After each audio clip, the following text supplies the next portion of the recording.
Olá, boa noite a todos.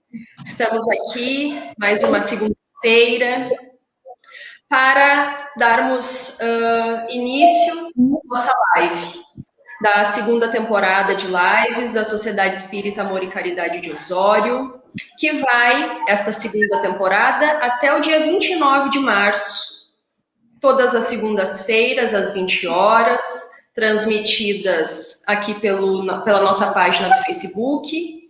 Lembrando que todas, desde a primeira temporada até essas agora, estão disponíveis na nossa página, também no nosso canal do YouTube, que é a Sociedade Espírita Caridade Osório. Continuamos com a nossa mesma sistemática. Enquanto a nossa convidada for abordando o tema, podem ser colocadas perguntas nos comentários, perguntas pertinentes ao tema que está sendo abordado, e depois, na sequência da atividade, nós passaremos essas perguntas para a Denise, que irá respondê-las. Gostaria de deixar registrado aqui a minha felicidade de estarmos juntas neste dia de hoje. Eu, a Denise e a Luciana. Neste dia considerado Dia Internacional da Mulher. Com duas mulheres que eu conheço pessoalmente e que admiro muito, tanto como pessoa, como profissionais. E quero deixar aqui registrado, então, a gratidão por esta oportunidade e destacar que nós não queremos ser melhores do que ninguém. Nós somos seres e queremos apenas igualdade, que infelizmente ainda estamos caminhando para isso, mas acredito que iremos chegar lá um dia. Muito obrigada, desde já, pela companhia de todos vocês. Vou passar, então, a palavra para a Lu e já desejando uma ótima tarefa, uma ótima atividade hoje para todos nós. Uma boa noite a todos. Boa noite, Mari. Boa noite, Denise. É uma alegria estarmos novamente reunidos, mesmo que virtualmente.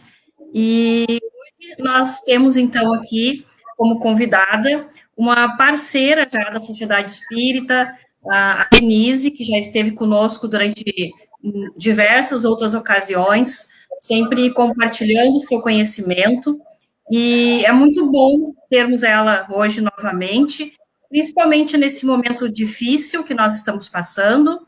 Então vai ser uma alegria, vai ser um conforto ter as palavras da Denise novamente conosco. A Denise, o nome dela é Denise Amaral Prates. A Denise é psicóloga clínica e ela é servidora pública há mais de 30 anos, psicóloga clínica e educacional, criadora do projeto Acolhida de Promoção de Saúde Mental nas Escolas. Ela participa do programa semanal na nossa Rádio Osório, Abertamente, e que fala sobre temas em saúde mental, trabalha para ajudar no cuidado ao sofrimento humano. Então, Denise, seja mais uma vez muito bem-vinda e passo a palavra para ti. Boa noite, Lu, boa noite, Mari. De novo, dizer que é um prazer. A Mari é minha companheira, minha amiga de longa data, é uma querida amiga que me ajuda a crescer como ser humano, como mãe, como mulher.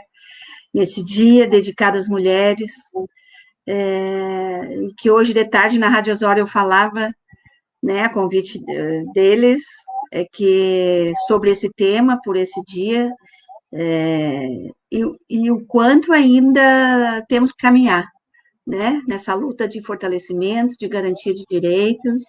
As pesquisas falam em mais um século para realmente alcançarmos a igualdade de gênero na sociedade. Então, a gente tem muito que caminhar, talvez a gente não veja, mas isso não é para desanimar, isso é justamente para convidar para que continuemos na caminhada da busca de igualdade. Não somos melhores, como a Mari disse, somos iguais, né? Cada um nas suas diferenças somos iguais. Um pouco disso também que eu queria falar aqui hoje, né? Nesse tema que me foi convidado, um tema tão amplo, né? Quando eu recebi o tema, eu disse, meu Deus, o que eu vou falar porque, na verdade, tu fala de saúde mental, tu pode escolher muitas coisas, muitos temas, muitos aspectos da vida emocional, muitos aspectos da saúde mental. Então, eu preferi, né, para depois a gente abrir para trocarmos ideia, para conversarmos com as pessoas que estão nos assistindo, definir um pouco esses conceitos. Eu acho que isso é importante, porque, em geral, as pessoas falam, a pessoa tem que ter saúde mental, mas o que é isso? Ter saúde mental, né? Como é que a gente define o que é a saúde mental? Então, eu optei por trazer, eu acho que esses conceitos serão muito importantes.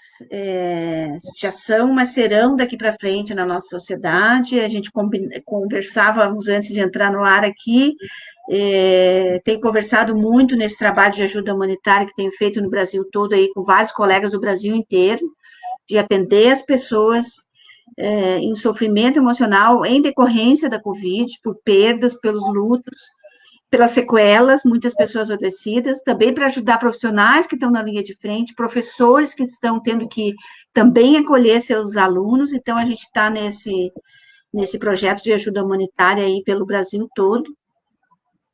Quem quiser mais detalhes pode me procurar depois, né? As pessoas serão atendidas, se cadastram, serão atendidas, serão escutadas em seu sofrimento, porque e ontem saiu uma grande reportagem sobre uma pesquisa da Universidade Federal de Santa Maria, justamente sobre isso, que na próxima década, eu falo em 2 décadas, nós teremos, sim, muitas demandas nessa área da saúde mental, com todas as consequências que essa pandemia trouxe. Já vinham, né? Numa sociedade de consumo, numa sociedade do cancelamento, numa sociedade em que do individualismo, da individualidade prevalecer sobre o coletivo, questões que já vinham acontecendo, a violência, né? Hoje, no Dia Internacional da Mulher, a gente sabe que aumentaram em 40% os índices de violência, os registros de violência domésticas, desde o início da pandemia, em março do ano passado. Então, essas questões estão diretamente ligadas à nossa vida emocional, essas questões de saúde mental, que aumentarão certamente, né? A reportagem ontem na Zero Hora dizia que certamente faltarão psicólogos e psiquiatras nessa atenção mais especializadas que muitas pessoas vão precisar. Mas nesse trabalho de ajuda humanitária que eu tenho feito, eu já acreditava nisso, e na linha teórica que eu estudo mais, apesar de ter, nessa altura da minha vida, eu já me senti com liberdade de usar todas as linhas, se elas ajudarem no meu trabalho, se elas ajudarem as pessoas. Mas na linha que eu estudo mais, esse conceito já existia, de que a pessoa tem a sua própria força, as pessoas têm sua própria força. Não é um profissional que vai lhe dar essa força, não é um profissional exclusivamente que vai lhe dar um tratamento para ela ficar melhor, para ela melhorar, para ela se curar. Então, a gente tem que trabalhar nesse sentido, eu acredito muito nisso, esse trabalho nas escolas pode ser feito, aqui hoje estamos fazendo exatamente isso, instrumentalizar as pessoas, ajudar as pessoas a construírem estratégias de autocuidado. O luto, muitas vezes, é patologizado e é medicado. Na semana anterior, o Jerry falou sobre o luto, sobre a morte. O luto não é uma doença, o luto não é um problema de saúde na vida das pessoas. E, em geral, quando a gente vê alguém sofrendo, a gente quer medicalizar ou quer levar num especialista. Antes de ouvir a pessoa, antes de a própria pessoa se ver, antes de oportunizar que aquela pessoa diga o que ela está sentindo. Então, um conceito que eu queria já trazer hoje para nós é que a gente não vai ter régua para medir a dor de ninguém. A gente não vai ter régua para medir a saúde mental de ninguém. Esse é um conceito muito importante. Então, eu fiz colinhas aqui, tá? Então, de vez em quando, meu olhar desvia para minha colinha, só para vocês entenderem por que meu olhar, às vezes, desvia. Por mais que se estude, em algum momento, a gente precisa ter uma linha de raciocínio para não perder o fio da meada, né? Então, a gente fala que saúde mental é o estado da mente que permite que a pessoa experimente emoções, sentimentos, pensamentos, comportamentos e relacionamentos na vida com equilíbrio. E hoje, as filosofias orientais têm trazido muito o conceito, e que eu gosto muito, me agrada, ao ouvido e me agrada nas minhas reflexões, que é o caminho do meio. Sempre a busca do caminho do meio. Então, um convite, a gente ter saúde mental, todas as pessoas têm. Saúde mental não é assim, tem ou não tem. Saúde mental é um contínuo, né? É uma linha contínua, que às vezes ela está num grau menor e às vezes ela está num grau maior. Então, a gente tem como desenvolver estratégias para deixar sempre esta linha desse contínuo num caminho do meio, num estado de equilíbrio. E isso pode se traduzir, então, em saúde mental, né? Que é tão importante quanto a saúde física, quanto a saúde espiritual, quanto a saúde financeira, quanto a saúde social. Nós temos vários conceitos de saúde para a gente se desenvolver, para a gente se atentar e para a gente aceitar na nossa vida, introduzir, né? Olhar para esses conceitos todos, e todos estão interrelacionados. Então, uma boa dica aqui, e não tenho aqui a pretensão de dar aulas, nem ensinar ninguém, mas simplesmente trazer a reflexão para juntos compartilharmos, mas uma boa estratégia que eu uso na minha vida, recomendo para as pessoas que eu atendo, né, para as pessoas que me procuram profissionalmente, é que se a gente contempla esses aspectos que eu trouxe agora, nossa saúde emocional, nossa saúde social, espiritual, econômica, física, eu vou olhando para cada uma delas e eu posso fazer um exercício até eu não gosto muito de avaliações numéricas, mas a gente pode dar uma nota de 0 a 5, de 0 a 10. Como é que está a minha saúde física? Quem está doente, às vezes, está com uma nota 1, uma nota 2. Alguém que está muito doente está com uma nota 0,5. Então, como é que está a minha saúde financeira, que também pode adoecer? A gente tem visto nesses tempos pandêmicos, muitas pessoas perderam emprego, muitos pais de família estarem extremamente preocupados com o sustento de suas famílias, muitas mulheres que são chefes de família, que sustentam sozinhas suas casas, suas famílias, seus filhos, que não estão podendo trabalhar, e isso é adoecedor. A gente pensar que a gente não vai ter o que dar de comer para os nossos filhos. Então, essas são questões que envolvem a saúde de uma maneira geral e estão interrelacionadas. Eu posso ficar extremamente deprimida se eu não tiver condições de sustentar minha família. Eu posso ficar extremamente ansiosa se eu pensar que a qualquer momento eu posso perder o meu emprego. Eu posso estar extremamente ansiosa se eu sou uma microempresária, se eu sou uma empreendedora e o meu negócio agora no lockdown está fechado. Mesmo que eu entenda que tem que fechar. Então, isso pode desenvolver agravos na saúde mental em decorrência de outros aspectos, dos outros aspectos da minha saúde de forma geral. Então, tem que pensar nessas características, e aí a gente vai interligar emoções ou sentimentos, pensamentos e cognições, comportamentos e ações, para fazer esse combo aí da saúde mental. As emoções vão ser conjuntos de respostas químicas e neurais, baseadas nas memórias emocionais, surge quando o cérebro recebe algum estímulo, alguma lembrança, por exemplo, alguém que tem medo de vento forte, de temporal, vai sentir medo, né? O sentimento, por sua vez, é uma resposta à emoção e diz respeito como uma pessoa se sente diante daquela emoção. Então, eu tenho amor, eu tenho ódio, eu tenho inveja, isso são sentimentos, né? As emoções vai ser a raiva, vai ser a euforia, vai ser o medo. Então, tudo isso vai fazer esse combo, como eu falei, da saúde mental. Os pensamentos são as ideias que nós produzimos. Podem ser positivos, podem ser negativos, podem ser fazer coisas boas, ou pode ser a gente querer fazer coisas ruins. Os pensamentos são criados. Os pensamentos são estritamente individuais. Assim como as emoções não são boas nem ruins. Muitas vezes, na nossa educação, a gente recebe essa mensagem dos nossos pais, da escola, dos nossos professores, de que eu só posso ter emoções ditas boas, que são as de alegria, de amor, enfim, de euforia, e que as emoções ruins, como raiva, como ódio, como inveja, eu não posso sentir, para eu ser uma boa menina, um bom menino. E isso é um grande erro na construção da nossa vida emocional, da nossa saúde mental. Por quê? Emoções não são boas nem ruins. Emoções apenas são. Elas existem dentro de nós.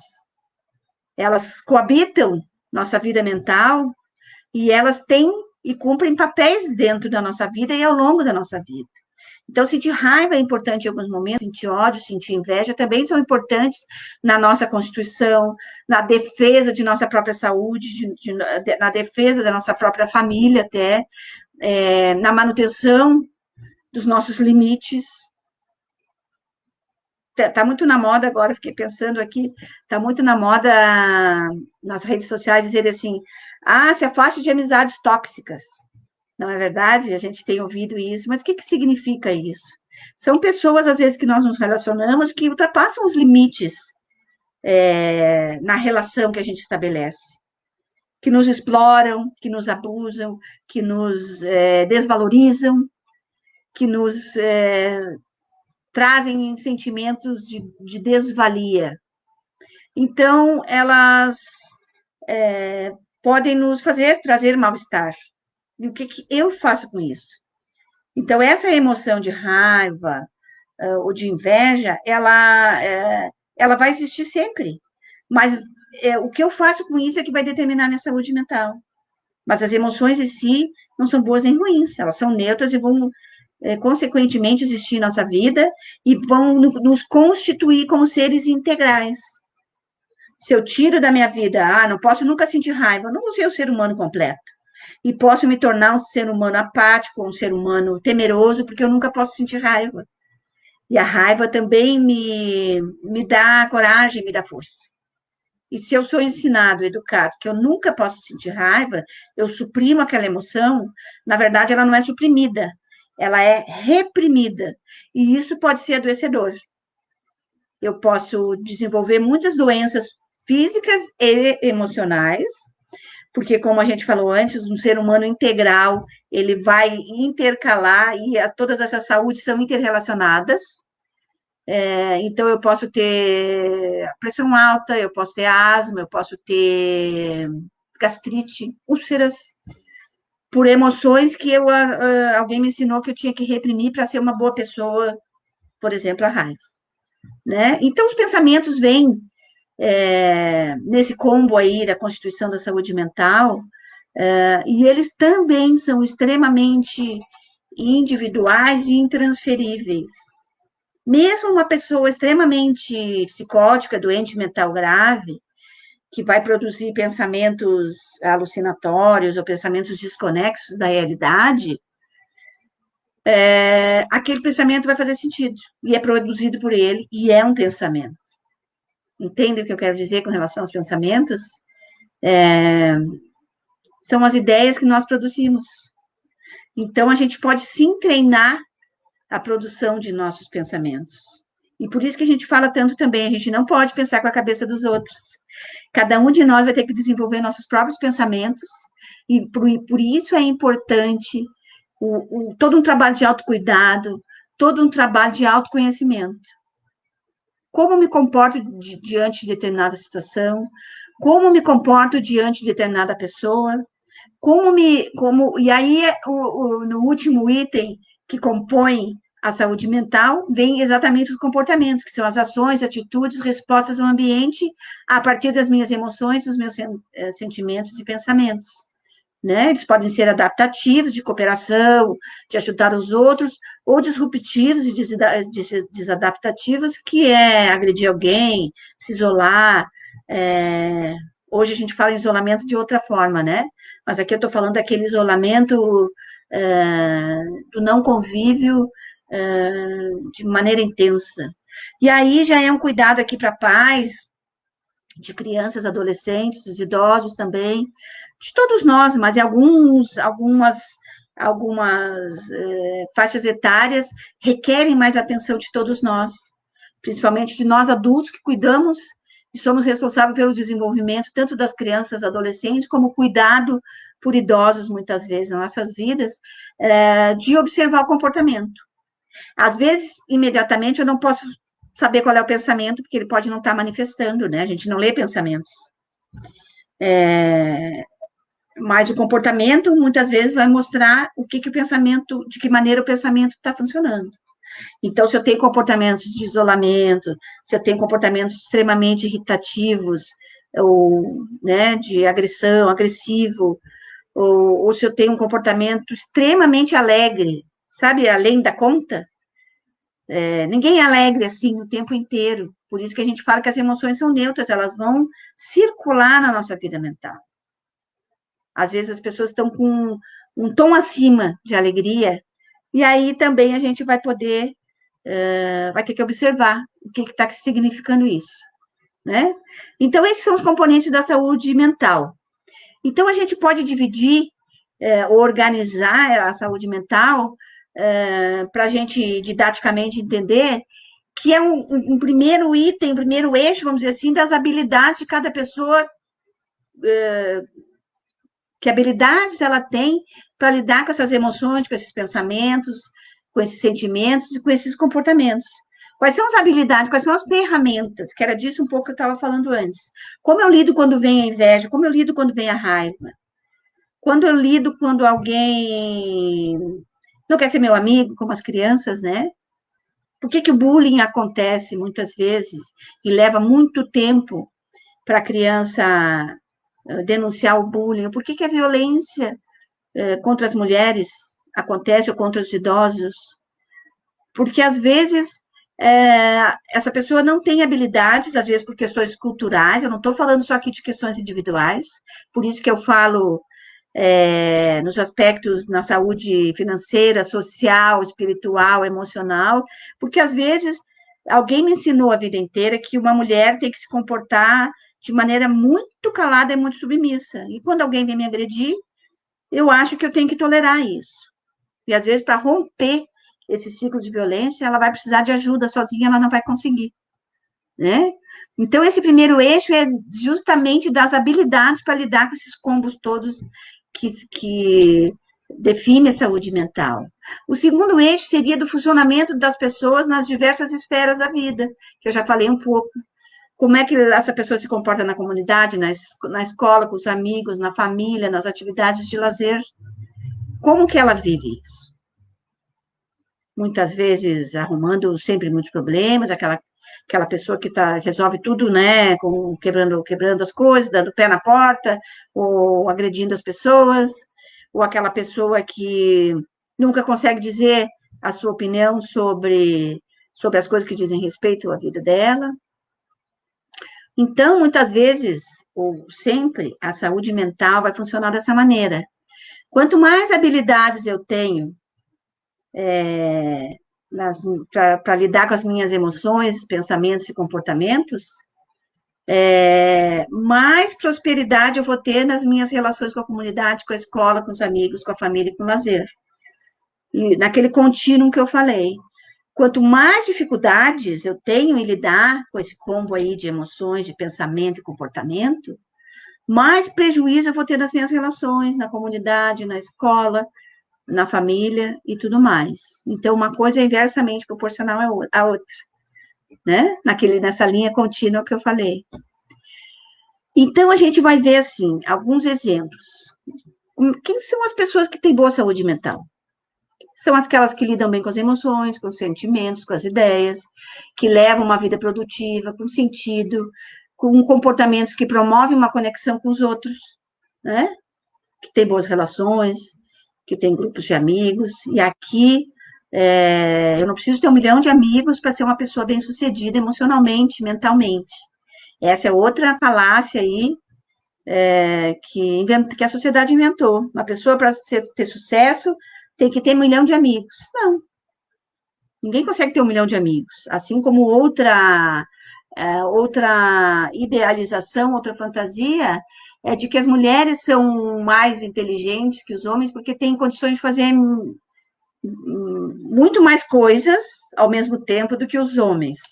Isso é uma construção cultural, na verdade, quase que enganando as mulheres, porque daí o que acontece? Elas ficam pegando muito mais atividades ao longo do seu dia, ao longo da vida na sociedade, foram trabalhar fora que antes não trabalhavam, né, ao longo da história, mas continuaram com as tarefas domésticas, continuaram com a tarefa da maternagem, da educação dos filhos, naquelas questões ali do dia a dia, das questões domésticas. Então, ela aumentou a quantidade de trabalho dela com relação aos homens, ao ser introduzida no mercado de trabalho. E aí foi construída essa ideia de que as mulheres conseguem fazer muitas coisas ao mesmo tempo. Mas ainda o que a gente vê? Que os homens ganham mais, têm postos de trabalho melhores que as mulheres, e que os homens não assumiram em igualdade ainda as tarefas domésticas. E aí eles acabam, claro, conseguindo fazer melhores as coisas, porque eles fazem uma ou duas, enquanto as mulheres fazem 10 ou 20. Então, alguém nos enganou quando diz que as mulheres são mais capazes porque fazem mais coisas ao mesmo tempo. Ninguém tem tantas coisas para fazer e vai conseguir fazer todas as coisas bem feitas. É humanamente impossível. Então, talvez comece por aí, hoje, uma mensagem para as mulheres, no Dia Internacional das Mulheres, é que não comprem para si essa falácia cultural aí. Vamos fazer uma coisa de cada vez para fazermos bem feitas, e para não nos sobrecarregarmos, ou para, quando chega o fim do dia, a gente fez uma lista muito grande e viu que não ia conseguir fazer tudo. E aí vê que não consegue fazer tudo, e aí o que acontece? Se sente culpada, se sente incompetente, se sente incapaz, porque não conseguiu concluir o checklist daquele dia. Ninguém consegue. Não são só as mulheres, ou eu, ou vocês. Ninguém. Qualquer pessoa que tiver mais tarefas do que ela é capaz de fazer, ela não vai conseguir fazer. Se eu tenho como meta na minha vida escalar o Everest, mas eu só consigo caminhar até a esquina, eu nunca vou conseguir atingir essa meta. Então, eu tenho que saber dos meus limites, para não me sentir culpada, para não me estressar, para não me estafar, e não diminuir a minha autoestima, né? Não me desvalorizar e não deixar que os outros também façam isso, que é muito comum, principalmente nas relações de trabalho. As pessoas dão mais tarefas, e aqui para todos, mas as mulheres sofrem mais essa questão de darem mais tarefas do que elas podem fazer, e as pessoas pegam para ter a ilusão de serem competentes, e quando não conseguem, são extremamente desvalorizadas. Então, a gente tem que refletir muito o convite, então, de a gente manter a nossa saúde mental em equilíbrio, né, no caminho do meio, é justamente ver quais são as minhas vulnerabilidades, quais são as minhas potências.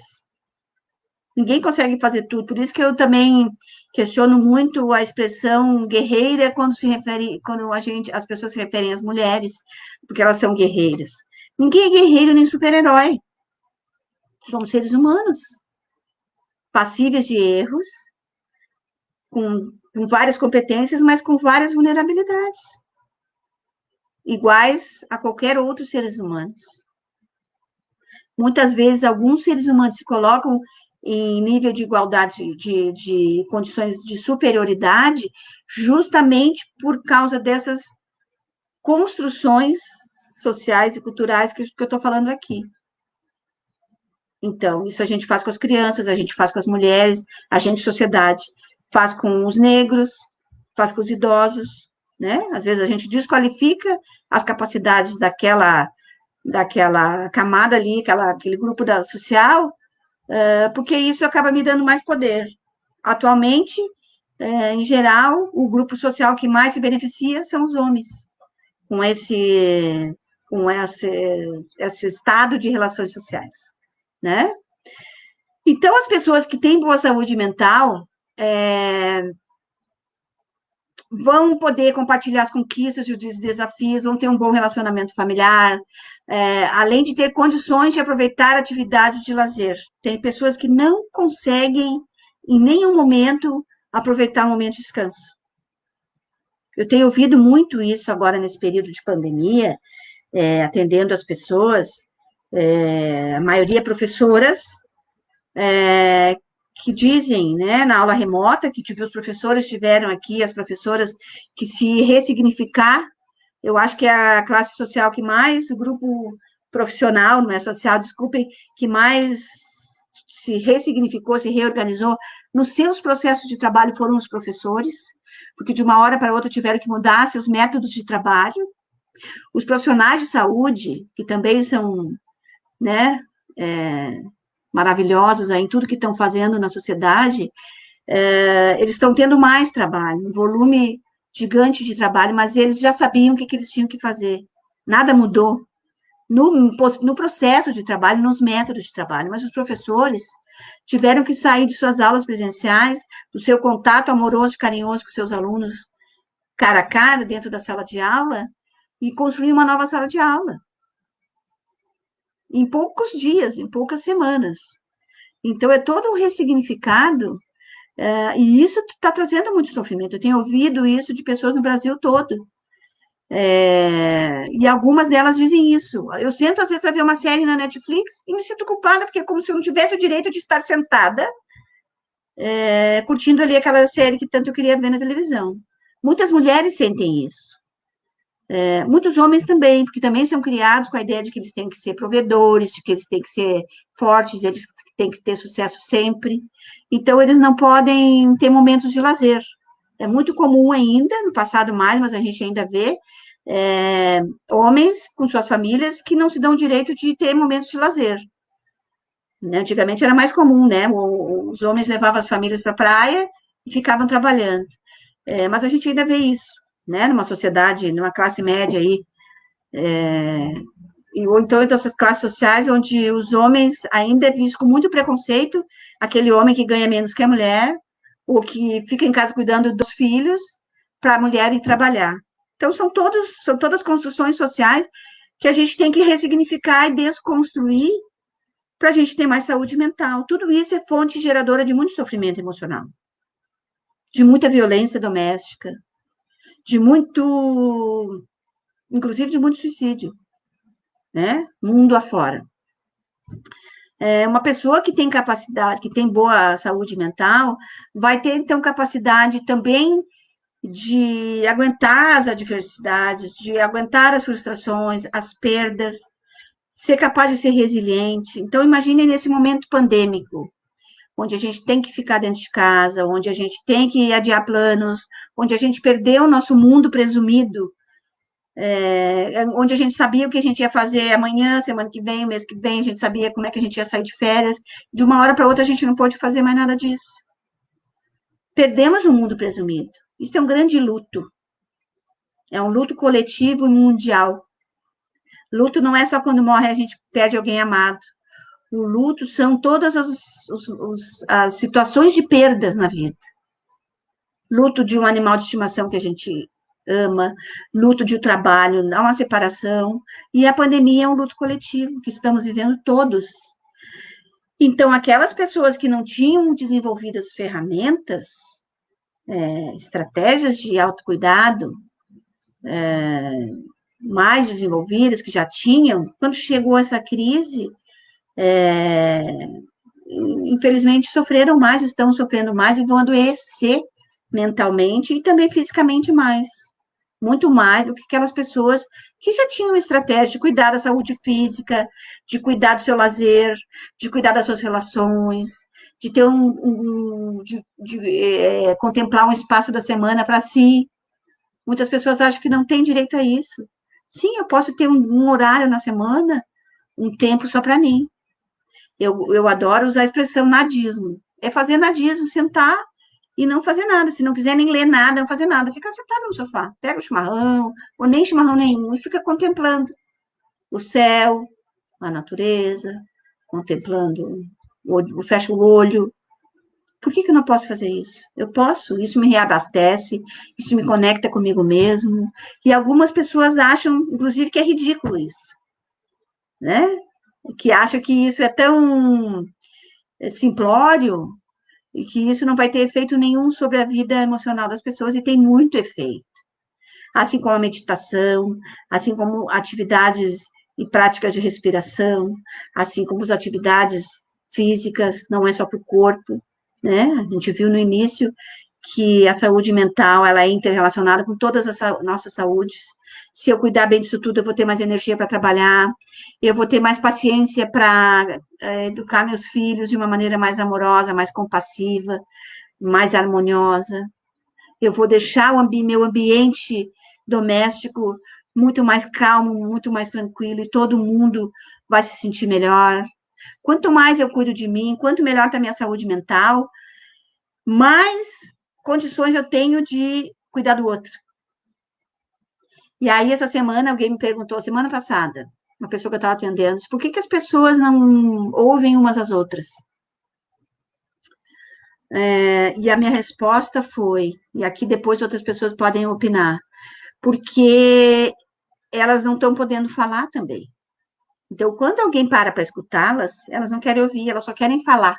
Elas querem desaguar tudo que está guardado e que elas precisam botar para fora. Muitas vezes, porque também não estão exercendo e descobrindo estratégias de autocuidado. Quando eu tenho essas estratégias de ter um momento de contemplação, de ter um momento de conexão comigo mesma, nem que seja uma horinha ali naquele café da manhã, ou no cafezinho da tarde, eu sentar ali, eu olhar para mim mesma, eu me observar, eu me conectar comigo, sentir meu corpo, o que dói, o que não dói, quais são, né, as partes do corpo que estão doendo. A gente, quanto mais velha, mais dor tem, né, a idade do condor, como brincam alguns, mas eu tenho que observar isso. Às vezes a gente vai detectar doenças depois de muito tempo que a gente não presta atenção na gente mesmo. Então, quando eu consigo fazer tudo isso, eu sou, inclusive, uma boa companhia para mim mesma. E aí eu vou ter mais tempo para ouvir o outro. A escuta empática, a escuta compassiva é justamente isso. Eu tolerar tudo que o outro tem para dizer. Às vezes a gente nem diz nada, e quando termina a conversa, a pessoa diz assim, eu conversei com a fulana, foi tão bom, ela me escutou tanto, foi maravilhoso, a gente nem fala nada, a pessoa sai tão feliz. Quem está bem consigo mesmo, está com a sua saúde mental em dia, vai conseguir fazer isso. Mas e aquelas pessoas que estão com problemas na sua saúde mental?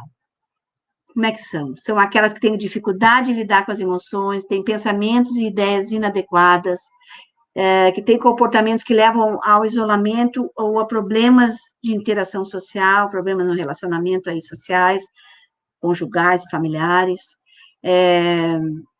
se isolam, não convivem adequadamente nem com a família, nem com, né, não conseguem aproveitar aquelas oportunidades de lazer,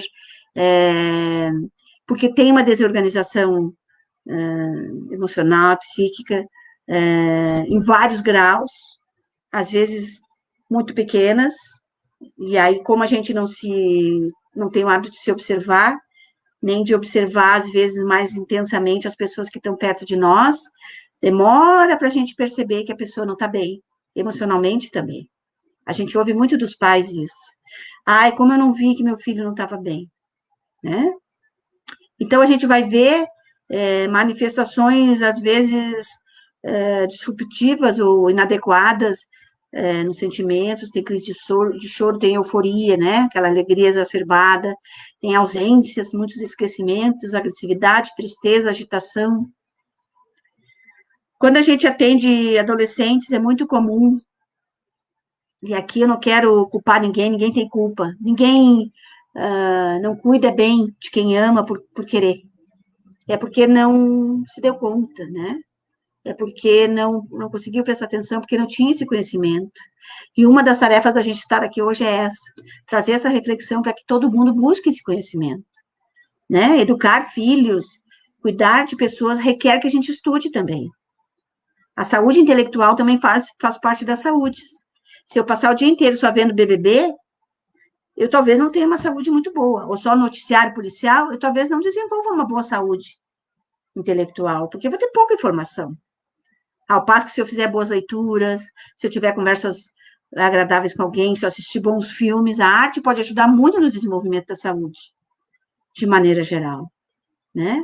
E aí a gente ouve muitos pais dizerem, às vezes o filho está em sofrimento emocional intenso, às vezes tem comportamento autolesivo, por exemplo, né? Ou tem comportamento muito disruptivo, e o pai diz, eu não percebi, a mãe diz, eu não percebi, eu não vi, né? Que aquele adolescente estava há 2, 3 anos sofrendo muito. Porque às vezes a gente acha, né? Tá lá no quarto quietinho, não tá bem cuidado, tá protegido. Mas a gente entra no quarto, a gente pergunta como tá, a gente leva aquele lanchinho, a gente leva um suquinho, a gente pergunta com quem que tá conversando, a gente conhece os amigos dos nossos filhos, a gente conhece os professores dos nossos filhos. Educar dá trabalho, né? Essa é outra notícia que talvez alguns não gostem de ouvir. Cuidar de pessoas requer energia, requer atenção, requer paciência. Por isso que a gente tem que primeiro estar cuidando da nossa saúde mental. E aí eu sempre faço a metáfora do avião. Quando a gente anda de avião, os comissários lá e as comissárias de bordo nos orientam, né? Nas orientações ali do início do voo. Em caso de despressurização, máscaras irão cair, e primeiro você coloque a sua e depois ajude a pessoa que está ao seu lado. Justamente isso, porque se eu não estiver bem, se eu não tiver ar, se eu não conseguir respirar, não consigo ajudar ninguém. Quando tem alguém se afogando, o que os salva-vidas fazem? Eles não deixam a pessoa agarrar, né? Porque a pessoa está desesperada. Eles mantêm a pessoa longe, vai acalmando a pessoa, orientando a pessoa, e é isso que a gente tem que fazer.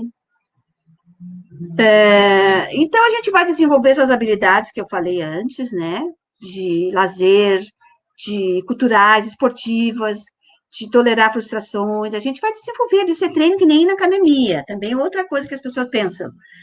Um raio luminoso cairá do universo e eu vou ficar assim, capaz de ouvir, capaz de me cuidar. Não é assim, é treino. A gente busca, né? Eu tenho que achar um horário do dia para me tomar um chá, para mim sentar um pouco, para mim respirar, para mim olhar para mim pensar na vida da minha família, né, dos meus familiares.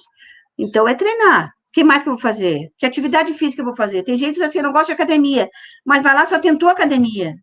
Mas quem sabe uma caminhada, ou uma yoga, uma outra atividade, que vai ser muito mais aprazível para mim. E eu nem parei para pensar nisso, né? Então, isso tudo vai nos ajudar a enfrentar os medos, a respeitar os outros, a pensar, a desenvolver nossa capacidade de pensar, de respeitar, de questionar as regras de uma maneira produtiva, para a gente viver e contribuir, né? Então, tudo isso vão ser fatores de proteção, assim como os fatores de risco para a saúde mental foram os que eu já falei, né? Quando a gente não cuida bem dos filhos, quando a gente não, as pessoas que não receberam afeto e compaixão, a falta de limites claros, da gente saber, né? Da criança tem que saber o que é certo e o que é errado, as violências, né? Domésticas ou as violências na escola, os preconceitos de maneira geral, são fatores de risco para a saúde mental, o isolamento, o uso de drogas, tudo isso vão ser fatores de risco aí para a gente manter a nossa saúde mental bem. Então, agora eu queria abrir aí para perguntas, para questionamentos, para contribuições, para a gente vir trocar ideias. Estou à disposição de todos. Obrigada por enquanto, até aqui. Agora vamos conversar um pouco.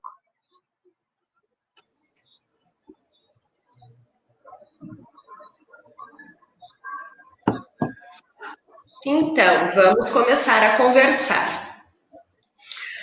Quando a gente fala em saúde mental, e realmente o tema é muito amplo, né? Porque abrange muito mais coisa do que a gente imagina, e eu posso arriscar que abrange todas as situações do nosso dia a dia, posso arriscar dizer. Normalmente a gente pensa em saúde física, saúde espiritual e saúde mental. E hoje tu nos trouxe mais 2 conceitos de saúde que realmente fazem muita diferença, que é a saúde financeira e social, que podem sim adoecer a nossa saúde mental se estiverem desequilibradas, né?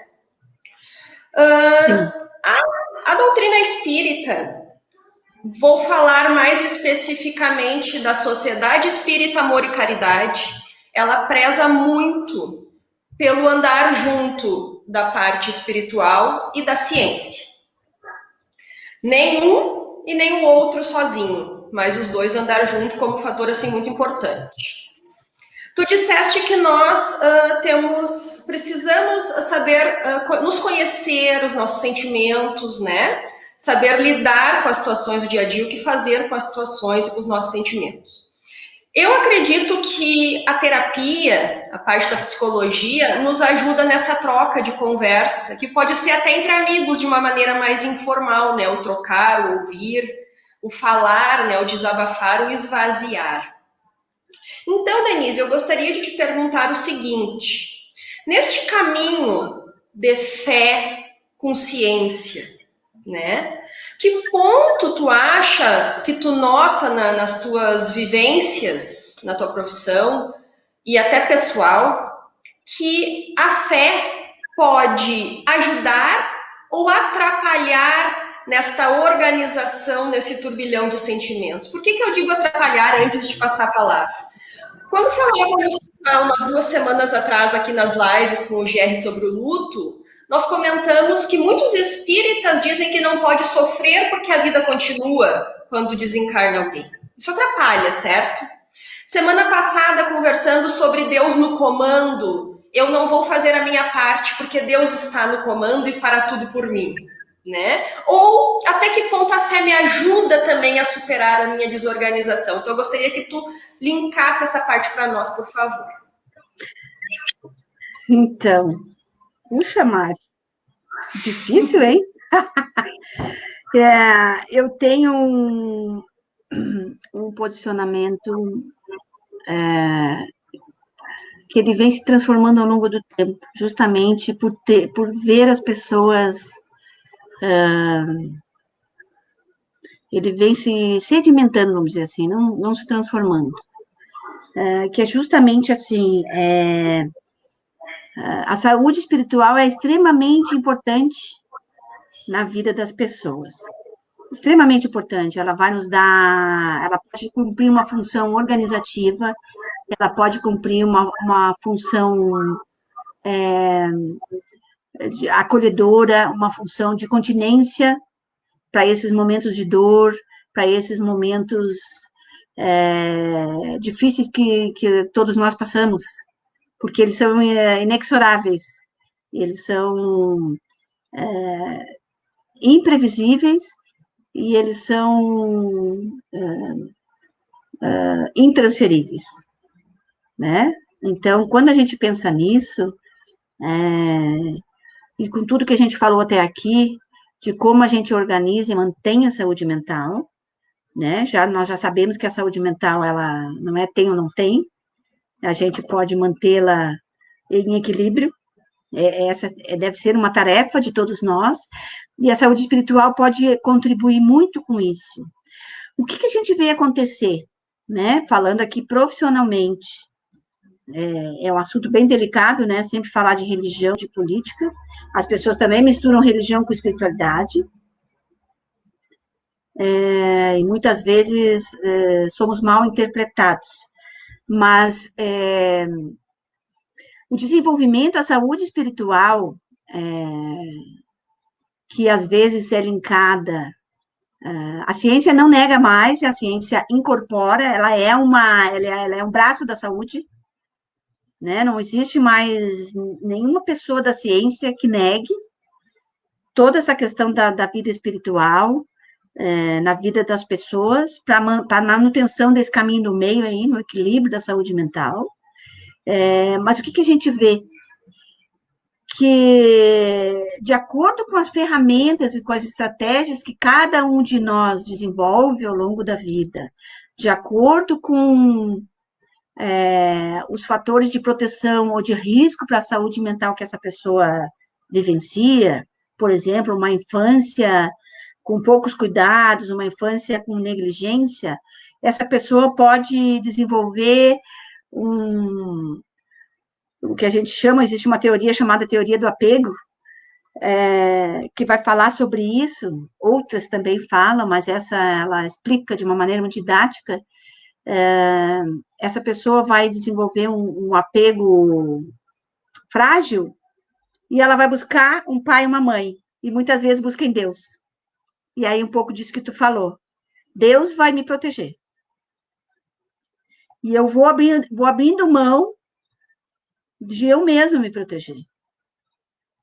Porque Deus nos dá a inteligência, nos dá livre-arbítrio, nos dá as ferramentas, as possibilidades do desenvolvimento das ferramentas. Um ser superior pode dar esse sentido de que eu sou alguém digno da vida, que eu sou alguém especial, que eu sou um ser que merece amor, merece ser bem tratado, merece toda a dignidade do mundo. Quando isso não acontece lá nas relações primeiras desta pessoa, ela vai ter uma distorção nessa relação com a espiritualidade. E muitas vezes este vínculo vai acontecer com Deus ou com o próprio pastor, com o próprio padre, com o próprio irmão lá da igreja, coordenador da casa espírita. Muitas pessoas transferem justamente na busca desta relação primária que foi falha. Algumas outras pessoas que também têm uma dificuldade de apego vão se ficar tão rígidas nisso que a sua espiritualidade é desenvolvida de uma maneira agnóstica e ateia, não acredita em nada, eu me basto, não preciso de ninguém, muito menos de Deus e ninguém de ninguém, eu tenho que me virar sozinho, porque lá na infância já ninguém me cuidou direito mesmo, então eu fico rígido nessa posição, é aquela pessoa que não pede ajuda, e aí é vários níveis, né, gente? Não, a gente não pode caricaturizar nada aqui, né? Então, há apegos dependentes, com extrema dependência, são aquelas pessoas que não saem da igreja, que não saem que Deus vai prover tudo, que Deus quis assim, que Deus, quer dizer, eu não tenho responsabilidade nenhuma sobre a minha própria vida. Ou então aqueles que simplesmente Deus não existe, a morte é o fim, e nada mais. Então, eu estabeleço as minhas relações de uma maneira extremamente rígida, fria. Então, quando eu avanço nessa caminhada de autoconhecimento, de caminho do meio do equilíbrio da saúde mental, a espiritualidade vai me linkar de novo lá se eu tive aqueles pais amorosos e cuidadores e que me deram limite lá atrás, eu carrego isso dentro de mim e vou desenvolvendo isso e transferindo um pouco disso da espiritualidade, mas eu sei que eu tenho que cuidar de mim e eu posso sim ir lá nos momentos de dor ou ter a espiritualidade e Deus comigo de uma maneira equilibrada. Ele vai me ajudar na manutenção da minha saúde mental, na manutenção do meu caminho do meio. Então, eu falei aqui de 3 pontos, né? Do extremo ao outro e um caminho do meio. Porque quando a gente tem esse equilíbrio, tem esse caminho do meio, saúde mental, a gente tem fé na gente mesmo. A espiritualidade é exatamente isso. E aí eu vou poder fazer escolhas de ir para a casa espírita, de acreditar numa doutrina que nos ensina que a vida após a morte, ou ir para outra, para o budismo, ou ir para, né, lá para o catolicismo, para a assembleia e tal, entendeu? Eu vou poder fazer essas escolhas e manter isso no equilíbrio, porque eu tenho fé em mim mesmo, eu consigo acreditar nisso e ter um espaço adequado para a espiritualidade na minha vida. Eu não dependo de Deus, nem Deus depende de mim, nem Deus não existe. Eu consigo fazer esse equilíbrio entre tudo isso, porque eu tenho fé em mim mesmo, eu acredito em mim mesmo. E isso vai manter o equilíbrio. Resumidamente, né? Porque esse assunto ele é extremamente profundo, mas se eu pudesse deixar uma mensagem aqui hoje, é que a gente tem que ter fé na gente mesmo. Essa é a primeira talvez, estratégia aí de autocuidado. Por que eu não estou tendo fé em mim mesmo? Por que eu não estou confiando no meu taco? E confiar no meu taco é saber os meus limites também. Ter fé em mim mesmo é saber, bom, eu não vou conseguir escalar o Everest, eu só consigo caminhar até a esquina. Mas eu tenho fé em mim, que até a esquina eu consigo. Se eu consigo ter essa fé, eu consigo, inclusive, fazer metas realistas. Eu consigo fazer planejamentos plausíveis. E não lá adiante me frustrar, ou achar que eu sou incompetente, ou achar que alguém me prejudicou, porque isso é muito comum, né? Ah, me deram bola nas costas, me prejudicaram, ou Deus não me ama. Por que que muitas pessoas, quando perdem seus entes queridos, seus seres amados, brigam com Deus? Ficam de mal com Deus. Em geral, são aquelas pessoas que colocaram toda a sua fé em Deus, e nenhuma nelas mesmas. Se sentem incapazes de seguir a vida sem aquele ser amado. Porque a gente sente a dor, o luto, ele é interminável, né? A gente viu com o Jerry, mas a gente aprende a lidar com isso.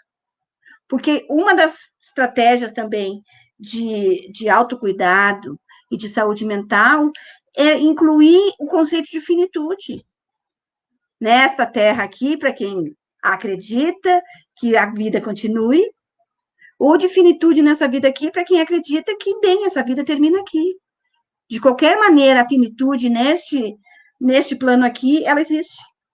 E a gente tem que incluir isso na nossa vida, para poder administrar isso. Lembra lá atrás que eu falei, uma dos critérios de saúde mental, aquela pessoa que tem resiliência, que tem tolerância à frustração, que sabe administrar as perdas de todas as ordens. Quantas suicídios acontecem, por exemplo, de pais de famílias que perdem o emprego? Porque se desorganizam de uma tal forma que acham que não vão conseguir dar conta. Quanto realisticamente a gente sabe que sim.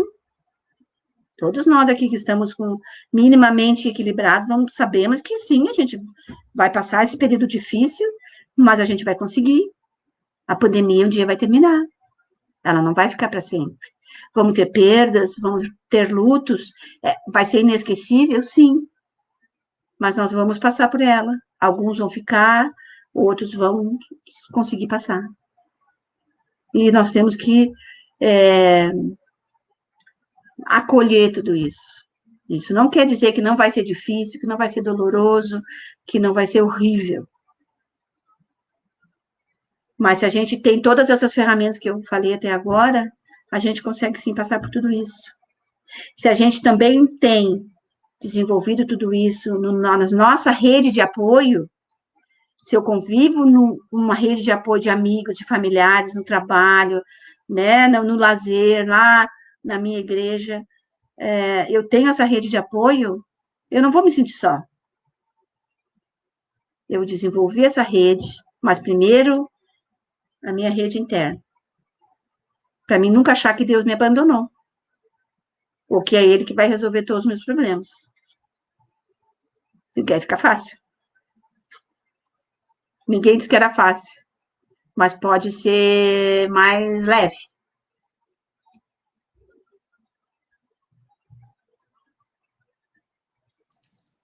Denise, vou te passar então agora algumas perguntas dos nossos internautas, tá? O primeiro fez as pergunta.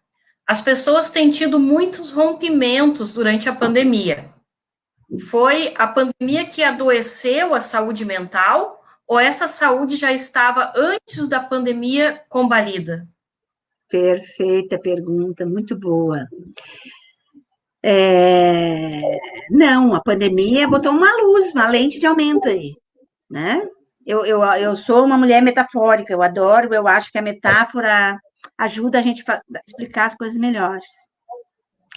Qualquer pessoa, letrada ou não, entende metáforas, por isso que eu acho que ela é tão útil.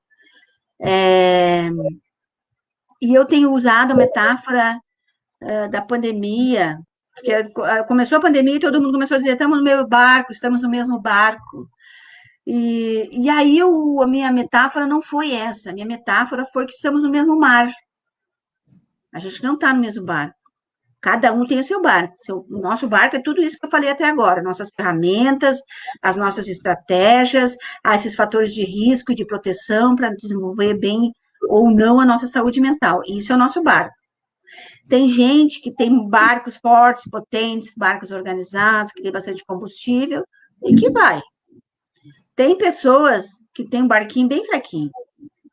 Tem pessoas que têm iates, tem pessoas que têm jangadas, tem pessoas que só estão na boia, salva-vida, no meio do mar, numa tempestade. E aí, essa semana, atendendo uma pessoa, eu me dei conta que a minha metáfora podia ser reorganizada. Então, eu reorganizei que a pandemia não é o mar é a vida. A tempestade que a gente está vivendo nesse mar é a pandemia. Porque a gente já vinha navegando, né? Pessoa vai dizer que navegar é preciso, viver não é preciso. Preciso de precisão, né? De exatidão. Viver não é exato. Vai ter altos, vai ter baixos. Pode vir uma onda bem grande, tirar o pé, né? O nosso chão dos nossos pés. Mas depois, quando a gente toma banho de mar, não é assim? Eu gostava tanto de pular onda quando eu era criança, com meus irmãos, de mão dada. Quando a gente dá as mãos, a onda vem e ninguém se perde. A gente fica sem pé, não dá pé. Mas depois a gente se firma e volta e o chão volta. Então, se a gente pensar em tudo isso, a pandemia foi só a tempestade, a gente já vinha navegando. Como é que estavam os nossos barcos antes de chegar a tempestade? Eu estava cuidando, eu vi que tinha um furinho, fui lá consertar, eu vi que estava com pouco combustível e abasteci, eu vi que faltava mantimentos e botei mais mantimentos nesse meu barco, né? Eu vi que só uma boia não ia dar, né? Um colete salva-vida não ia dar. E agora, quem tá com o seu barco mais forte vai poder jogar uma boia para as pessoas, vai poder ser âncora, né? Isso é a nossa rede de apoio. Então, a pandemia veio botar uma luz aí, uma lente de aumento. Ela não adoeceu ninguém, não, né? Ela vai ser um fator deflagrador aí de algumas coisas que a gente vinha conseguindo talvez segurar, disfarçar, e o isolamento tem essa capacidade, né? E já são muitos meses de isolamento. Então, sim, ele tem esse potencial adoecedor, e por isso, nesse momento, mais ainda a importância de mantermos, mesmo que a gente, assim, eu sei que acontece com todos nós, pode ser a pessoa mais, com a saúde mental mais em dias, mas, ai, assim, ó, eu tô cansada, eu não quero nada, eu quero me deitar e ficar quieta.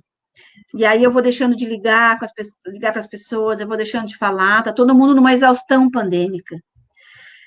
É nessa hora que a gente tem que puxar o nosso treino. Lembra que eu falei que tem que treinar todas essas ferramentas aí para manter a saúde mental? A gente tem que meio que se forçar um pouquinho, vou dar uma ligadinha para fulana, vou ver como é que fulano tá, vou fazer um carinho para ciclano, justamente para que a gente continuar navegando, para a gente não sucumbir, para a gente manter a nossa rede de apoio viva, mesmo que um pouquinho mais fraca. Agora, quem já tinha essa rede de apoio interna e externa fragilizada, com a pandemia foi uma onda que deu aquele caixote. Aí sabe quando tu leva aquele caldo da onda, tu não sabe se é onde é o céu, onde é o chão, tu sai embolado assim? É isso que está acontecendo com algumas pessoas.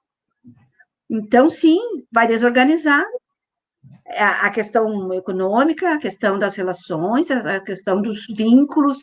Quantas pessoas se separaram na pandemia? A violência doméstica aumentou 40% na pandemia. O número de divórcios aumentou na pandemia. Crianças sem ir na escola há 1 ano. Então, é claro que isso tudo são fatores de risco, mas de alguém que já tem sua saúde mental fragilizada. Porque aquelas que estavam com isso tudo mais, com as suas estratégias de autocuidado mais em dia, vão ter mais elementos para se cuidar. Por isso que a gente fala sempre, estratégia de autocuidado a gente não desenvolve na hora que a gente está na crise. A gente tem que fazer isso antes, é que nem a ginástica. Se eu quero fazer uma maratona de 1.000 metros, 4.000 metros, eu vou ter que treinar. Eu não posso chegar do nada, nunca treinei e vou sair correndo a maratona. Eu vou me esgualepar. Sim? Faz sentido isso? Para quem perguntou aí? Deve fazer. Muito, muito boas tuas palavras, Denise. Passando, então, agora mais uma pergunta, né, de um outro participante, que fala: qual a relação entre cuidado e empatia? Sempre para a gente cuidar, a gente vai precisar de empatia. Eu acho que eu iria mais nessa conversa a compaixão. A empatia, as pessoas têm dito assim, essa capacidade de se colocar no lugar do outro, né? Que a gente fala muito isso, mas muitas pessoas sucumbem quando não estão com seu autocuidado em dia, ao serem empáticas, porque sucumbem ao compartilhar a dor do outro, ao pegar aquela dor para ela. Entendem o que eu quero dizer? Às vezes eu vou lá e sofro demais. Profissionais da saúde da linha de frente agora, se eles forem empáticos no nível muito grande, eles vão sucumbir, porque eles não vão poder pegar aquela dor para eles. Então, a gente inclui aí nesses conceitos esse conceito de compaixão, que, em geral, né, na nossa cultura judaico-cristã, a gente fala em compaixão e lembra de piedade, né? Mas a compaixão sempre deve ser um comportamento ético, de dar a mão ao outro, de ajudar ao outro, de estar ao lado. Sabe assim, quando tu tá ali no funeral e tu fica só ali com a pessoa, não precisa dizer nada. Tu tá tendo uma escuta compassiva, tu tá fazendo um silêncio compassivo. Tu tá com a pessoa, tu tá ali com ela sabe disso. Então, são elementos, estratégias que a gente desenvolve, né? Então, por isso que a gente fala que a compaixão, a empatia são questões éticas e a gente sempre tem que olhar primeiro para o autocuidado, onde a gente vai incluir a autocompaixão e a autoempatia. Porque eu não dou o que eu não tenho. Então, se eu não tiver minimamente, se eu não for minimamente compassivo comigo, se cada vez, por exemplo, que eu cometer um erro, eu me punir de uma maneira extrema, se eu me sentir culpada, se eu me desorganizar, se eu não poder entender que sim, eu posso errar, como que eu cuido do outro? Na hora de eu cuidar do outro e a pessoa também cometer um erro, eu vou ser um tirano, eu vou ser um algoz, eu vou ser alguém que vou condenar aquela pessoa, né, de uma maneira extrema. Então, sim, o cuidado tem a ver com a empatia, mas vamos botar aí, quando a gente cuida de alguém, primeiro vamos cuidar de nós, autocuidado. Por que a gente cuida das pessoas? Porque sim, porque somos humanos, e o mesmo serve para nós. Por que cuidamos de nós? Não é o quê, é por quê. É porque sim, porque o ser humano tem em sua natureza o cuidar, e a empatia e a compaixão. Então, sempre vão andar juntos esses elementos. Sim? Sim, Denise, nós já estamos nos aproximando do nosso horário de encerramento, então eu vou te passar a palavra para que tu possas fazer as suas considerações finais, se despedir do pessoal, e em seguida a Mari faz o encerramento para nós. Então, primeiro... Oi. Desculpa te interromper. Só queria, então, antes de me despedir, um abraço, Mari, tchau. Tchau, Denise, muito bom poder participar contigo, muito bom ouvir as tuas palavras. Me despeço também do pessoal. E semana que vem, então, estaremos juntos. Até mais. Um beijo, Lu, obrigada aí pela acolhida. Dizer que, para mim, faz parte da minha saúde intelectual estar aqui, né? Eu acho que a gente, na vida em comunidade, tem que compartilhar tudo que a gente tem, cada um na sua possibilidade. Então, para mim, isso faz muito sentido. É um propósito ajudar as pessoas, é um propósito compartilhar tudo aquilo que eu estudo, tudo aquilo que eu aprendo neste ano de pandemia. fazendo todo esse trabalho de ajuda humanitária no Brasil inteiro. Eu conheci pessoas maravilhosas, eu conheci professores maravilhosos, um grupo de pessoas extremamente especializadas, que me ensinaram demais, e é tudo isso que eu sempre quero compartilhar. Os meus 35 anos de psicologia, a minha possibilidade, mais ainda agora, nesse momento que eu não estou trabalhando por estar em licença, estar aguardando a aposentadoria, a minha possibilidade, então, de poder contribuir de alguma forma. Eu estou sempre à disposição, as pessoas que quiserem me procurar nas redes sociais, é muito fácil, é Denise Amaral, vão me encontrar. As meninas aí da Casa Espírita também sabem como me encontrar. Estou realmente à disposição para trocar ideia, para ajudar a pensar, ou para ficar quieto do lado. A gente vai construindo aí estratégias, às vezes também não sei o que fazer, nem o que dizer, vamos pensar junto. A disponibilidade, essa sim, sempre eu tenho. Às vezes eu também não sei o que fazer, não sei o que dizer, mas vamos juntos descobrir. Então, eu estou à disposição, quero agradecer demais, quero mandar um beijo especial hoje para todas as mulheres, mandar um beijo especial para minha mãe, para minha filha, minhas mulheres da minha vida, que me inspiram, que me amam, que me ensinam aí a caminhada de como as mulheres ainda têm muito que conquistar e o quanto elas podem contribuir com o mundo aí. Então, agradeço a todos, um beijo, um abraço carinhoso, fiquem bem. Que maravilha, né? Poderíamos ficar aqui te ouvindo por muito tempo, como acontece lá na Sociedade Espírita também, que o tempo passa tão rápido e todo mundo fica ali até o finalzinho, né, te acompanhando. Um Sim. dia, nesses versos que tu recita para nós, de vez em quando, eu vi um comentário de uma professora da rede municipal aqui de Osório, que ela disse que tu nos acolhe com as tuas palavras. E eu queria curtir, amar, tudo que eu pudesse naquele comentário dela, porque realmente, sabe, a gente te ouvindo, a gente se vê como pessoas falíveis, mas acolhidas. Não perfeitas, mas em busca de felicidade, de acertos, né? E tu consegue nos trazer isso. Então, assim, em nome da Sociedade Espírita Amor e Caridade, eu gostaria de te agradecer muito, mais uma vez, pela tua contribuição, te agradecer pela tua acolhida, pela tua companhia, e esperamos, sinceramente, sem abusar, querer contar contigo mais algumas vezes para essas trocas. Muito obrigada, Denise e Lu, e todos que estiveram conosco essa noite participando. Lembrando que estas lives da nossa casa, tanto da primeira temporada como agora da segunda, estão disponíveis na nossa página do Facebook e também no canal do YouTube, que é a Sociedade Espírita Amor e Caridade Osório.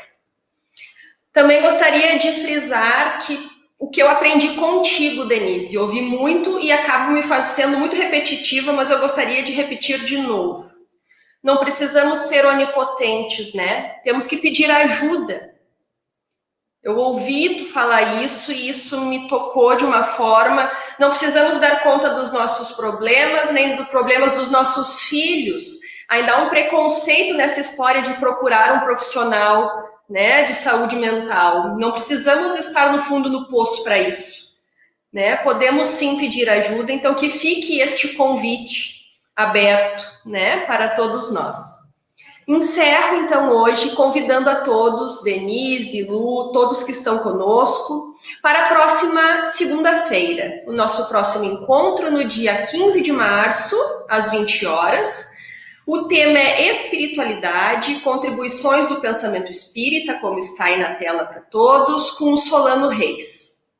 Uma ótima semana a todos nós, que continuemos nos cuidando ainda, porque é muito importante, né? Gostaríamos de estar mais perto do fim, mas ainda temos mais uma caminhada de cuidados aí para, né, a gente conseguir vencer essa pandemia. Mas o importante é estarmos bem, nos cuidando e cuidando daqueles que a gente ama e daqueles que a gente não conhece. Cada um fazendo a nossa parte, a gente se cuida e cuida do outro. Muito obrigada, um grande abraço fraterno para todos nós, fiquem bem. Tchau!